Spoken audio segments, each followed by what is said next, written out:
Welcome to your channel road to history.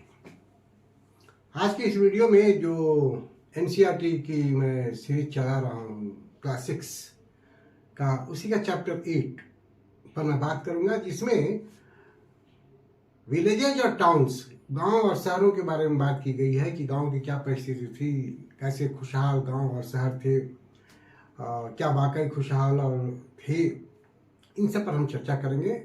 सर्वप्रथम इसमें जो बात कही गई है वो आयरन के यूज पर बात की गई है, लोहा। नो डाउट जब से लोहा का इस्तेमाल होने लगा तब से बहुत सारे क्षेत्र ऐसे थे जहां विकास हुआ। खास करके अगर हम कहें तो कृषि का जो क्षेत्र है उसमें विकास हुआ, युद्ध में भी विकास हुआ, लेकिन इस चैप्टर में युद्ध की चर्चा नहीं है। कृषि के क्षेत्र में अगर हम कहें तो कुल्हाड़ी के उपयोग से जंगलों को साफ किया गया और जंगलों को साफ करके खेती के लायक बहुत सारे जमीन बनाए गए। इसके बाद हल का जो फाल होता था जब लोहे से बनाया गया तो जमीन की जुताई में उससे बहुत ही मदद मिली।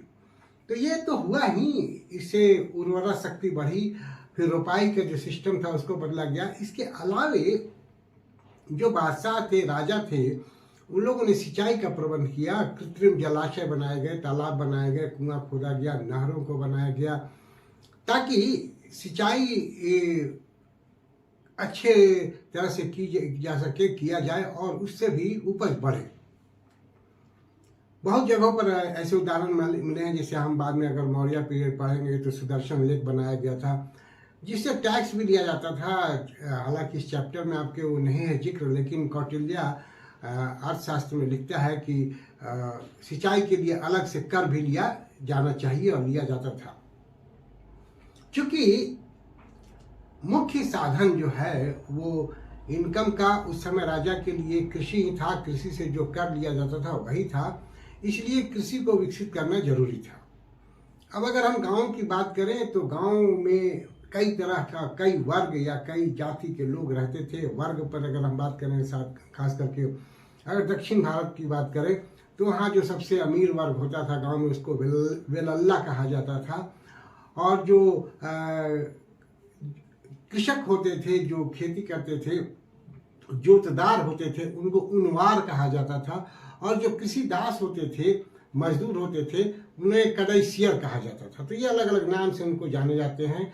उत्तर भारत में अगर हम बात करें तो ग्राम भोजक सबसे महत्वपूर्ण व्यक्ति होता था गांव का, जो सबसे अमीर या सबसे ज़्यादा जमीन वाला व्यक्ति होता था, और वो सबसे ताकतवर भी होता था, और जो उससे नीचे होते थे उनको गृहपति भी कहा जाता था। इसके अलावे भी बहुत से मजदूर, शिल्पी ये रहते थे गांव में। ग्राम भोजक जो है वो राजा कभी कभी ग्राम भोजक को ही लगान वसूलने का काम भी दे देता था। वो सरपंच का काम भी करता था, मतलब न्याय करने का काम भी करता था, पुलिस का भी काम करता था। तो वो एक तरह से गांव में ग्राम भोजक बहुत पावरफुल चीज़ था। तो गांव जो है इस तरह से गाँव की व्यवस्था थी, और इस तरह से गांव में कृषि का को बढ़ावा देना, सिंचाई की योजना को बनाना और इस तरह से उपज को बढ़ाने का प्रयास उस काल में किया गया। प्राचीन काल में भारत के गांवों में देखा गया। अगर हम नगरों की बात करें तो कुछ नगरों की चर्चा भी की गई है, खास करके मथुरा की चर्चा की गई है। नगर क्या थे? नगर बेसिकली वहाँ शिल्पी कर्मकार होते थे जो तरह तरह के सामान बनाते थे, जिसका उपयोग राजा के द्वारा भी किया जाता था, किसानों के द्वारा भी किया जाता था, और नगर में व्यापारी भी होते थे। जो शिल्पी होते थे उनकी भी अपनी श्रेणी बनी होती थी, गिल्ड जिसको इंग्लिश में कहते हैं। मतलब एक तरह से उनका संघ होता था जो रेगुलेट करते थे, नियमितीकरण करते थे। जो भी एक तरह का काम करने वाले शिल्पी थे उनका एक संघ होता था, और जो संघ है वो निर्धारित करता था कि क्या क्वालिटी होगी, क्या मूल्य होगा उनके सामानों का। तो सब कुछ देखने का काम उनका होता था। जो व्यापारी थे, व्यापारियों का भी एक संघ होता था, उसको श्रेणी कहते थे। तो व्यापार कैसे बढ़ाया जाएगा, व्यापार में का जो कर देना है वो किस तरह से दिया जाएगा, किस तरह से व्यापारियों का विकास होगा, ये सब देखना उनका काम था। रेगुलेट, एक तरह से अगर हम कहें तो श्रेणी जो है या गिल्ड जो है उसका मुख्य काम रेगुलेटरी बॉडी था। वो रेगुलेट करता था हर चीज़ों को और नियंत्रण रखता था व्यापार पर भी, और जो शिल्पी के थे वो शिल्पी के जो कार्य थे उनको नियंत्रण करने का काम करता था। मथुरा की चर्चा की गई है। मथुरा जो है, जो आज का वर्तमान में भगवान कृष्ण का सबसे महत्वपूर्ण एक जगह माना जाता है, अब भक्ति भाव से जुड़ा हुआ है। उस समय मथुरा जो है वह व्यापारिक मार्ग के बीच में पड़ता था। उत्तर पश्चिम की तरफ जाने के लिए, पश्चिम उत्तर की तरफ जाने के लिए या उत्तर से दक्षिण जाने के लिए वो रास्ता का मार्ग था। वहाँ बौद्ध धर्म और जैन धर्म से जुड़े हुए भी बहुत सारे चीज़ें मिले हैं, और कृष्ण भक्ति से भी जुड़ा हुआ वो एक केंद्र माना गया है। तो मथुरा एक बहुत ही महत्वपूर्ण शहर उस समय माना जाता था।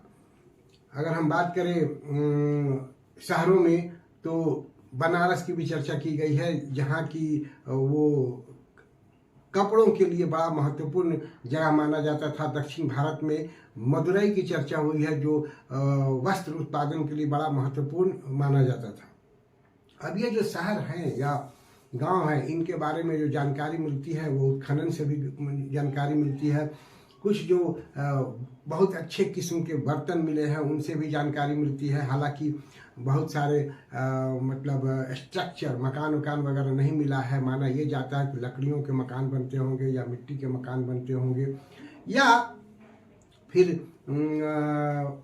धूप में सुखाए हुए ईंट, मतलब कच्चे ईंट से मकान बनते होंगे, इसलिए शायद उनका अवशेष अब नहीं मिलता है। नगरों के स्ट्रक्चर की अगर हम बात करें तो नगरों में एक वलय कूप का स्ट्रक्चर मिला है। कई जगह पे तो गोदाम के भी स्ट्रक्चर मिलते हैं। वलय कूप जिनका उपयोग गुसलखाने वगैरह के रूप में भी शायद किया जाता होगा। फिर एक और चीज देखी गई कि सिक्कों का प्रयोग होने लगा था। सिक्कों के प्रयोग से व्यापार अच्छे ढंग से चलता था। जो सबसे पहला प्रारंभिक सिक्का मिला है भारत में, जिसको आहत मुद्राएं कहते हैं, इनको धातु पर कुछ आहत किया जाता था, मतलब कुछ आकृतियां बनाई जाती थी, इसलिए इनको आहत सिक्के कहते हैं। या मुख्य रूप से या मुख्यतः रेक्टेंगुलर होते थे, लेकिन कुछ स्क्वायर के फॉर्म में, मतलब वर्गाकार, और कुछ गोलाकार आहत सिक्के भी हमको प्राप्त हुए हैं। हालांकि ये मुश्किल है कहना कि कौन सा आहत सिक्का किस राजा के पीरियड का है, लेकिन सिक्कों का उपयोग शुरू हो गया था। व्यापार में पत्तनों का बड़ा महत्व बढ़ गया था, जिसको बंदरगाह कहते हैं। एक यूनानी व्यापारी जो है वो कई पत्तनों का जिक्र करता है, जैसे भड़ौच, जिसको बेरी गाजा उस समय कहा जाता था, उसका भी जिक्र होता है। अरिकामेडू एक पत्तन है, उसका भी इम्पोर्टेंस है। जो रोम से व्यापार होता था अरिकामेडू के माध्यम से, वहाँ बहुत सारे रोमन कलाओं का भी हमको मिलता है। जैसे एक बहुत चमकीला बर्तन मिलता है जिस पर मुहरों के निशान हैं, तो वो रोमन, हालांकि वो बेसिकली रोमन छाप है, लेकिन वो मिलता है। फिर एम्फोरा एक बर्तन मिलता है जिसमें माना जाता है कि उसमें शराब या तेल रखते होंगे। फिर एरेटाइट, जिस बर्तन का मैं जिक्र किया, एरेटाइट एक शहर है रोम में, उसी पर इसका नाम पड़ा है। एरेटाइट बर्तन मिलते हैं जो लाल चमकदार होते थे, बहुत सुंदर होते थे, जिस पर मुहर लगे हुए होते थे। तो इस तरह के प्रमाण हमको मिलते हैं, और इससे ये पता चलता है कि किस तरह से जो व्यापार है भारत का, वो विदेशों से भी व्यापार होता था, और पत्तनों का इम्पोर्टेंस बढ़ गया था। कुछ कहानियों का भी जिक्र है जिसमें ये बताया गया है कि किस तरह से कोई भी व्यक्ति अमीर होता था। जातक कहानियों से हमको नगरों के बारे में बहुत जानकारी मिलती है। उन्हीं कहानी में से एक कहानी है एक व्यक्ति के बारे में कि किस तरह से उसको एक मरा हुआ चूहा था उसके पास, तो उसको वो एक दुकानदार को बेच देता है उसके बिल्ली के निवाले के लिए। बाद में जब एक बार आंधी आती है और राजा का जो बाग है वहाँ बहुत टहनियाँ गिर जाती है, पत्ते गिर जाते हैं, तो उसको साफ करने के लिए जो माली है वो परेशान रहता है। तो वो माली से कहता है कि मैं इसको साफ करवा दूंगा, और आसपास जो बच्चे खेल रहे होते हैं उनको बुला के उनको कहता है कि जो भी साफ करेगा उसको मिठाई देंगे। वो सारे पत्ता और टहनी एक जगह इकट्ठा कर देते हैं। बाद में उन्हीं पत्तों को जो राजा का कुम्हार था उसको अपने बर्तन को पकाने के लिए जरूरत थी जलावन की, उससे बेच देता है और उससे वो पैसा कमाता है। फिर एक और एक भी घटना की जिक्र है जातक कथा में कि वही व्यक्ति नगर के बाहर पानी, बहुत सारा पानी को लेकर एक घड़े में, और जो घास काटने वाले लोग हैं उनको पिलाता है, और इसके बदले में घास काटने वाले कहते हैं कि अगर आपको भी कोई हमारी मदद की ज़रूरत हो तो आप कहिएगा। तो कहता है कि जब ज़रूरत होगी तब कहेंगे।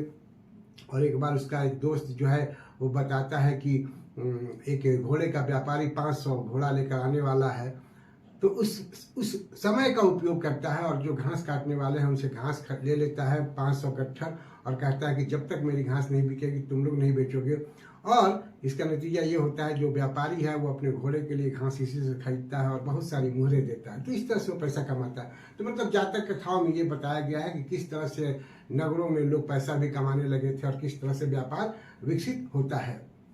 तो ये सारी चीज़ें इस चैप्टर में दी गई है, जिसमें गांव के बारे में भी चर्चा है, शहरों के बारे में भी चर्चा है, किस तरह से गांव विकसित हो रहे थे, शहर विकसित हो रहे थे, नगर विकसित हो रहे थे और व्यापार विकसित हो रहा था, किस तरह से पत्तन का या बंदरगाह का इम्पोर्टेंस बढ़ रहा था। बहुत सारे बंदरगाहों का जिक्र भी किया गया है, हालांकि उसका डिटेल नहीं दिया गया है, लेकिन जो यूनानी एक नाविक था वो जहाँ जहाँ गया है उन सारे पत्तनों का जिक्र वो करता है। तो आज के इस चैप्टर में इतना ही। उम्मीद है आपको अच्छा लगेगा तो मेरे चैनल को सब्सक्राइब कीजिए, इसको देखिए।